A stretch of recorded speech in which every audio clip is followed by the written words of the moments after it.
Well, I always liked how things looked in fog. I never considered it as a feeling that I wanted to use, but I just liked the feeling of it.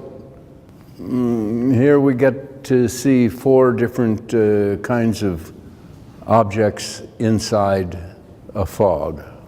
Scale means a great deal. You can see immediately that the amount of light that surrounds or is contained by this is interpreted completely differently in the small piece. So there's a condensation of the feeling that comes from the models. You know?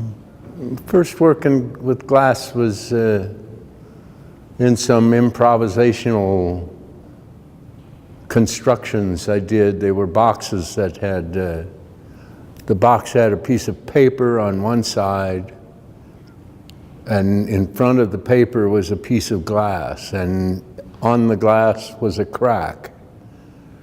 And when the light came into the little box, the crack made a reflection of the light, a shadow of the crack, and the crack itself. So there were 3, from one crack was 3 things you could see, plus the containment in the box, whatever feeling that had. You know. But always it had something to do with the containment of light in the box. These are just an extension of that. The thing about the laminated colors is that they're trapped inside the glass, and the air on either side of the glass is pushing those panels against this film of color. I mean, there's a tension inherent in the parts. I find it interesting, you know, the various colors that are available.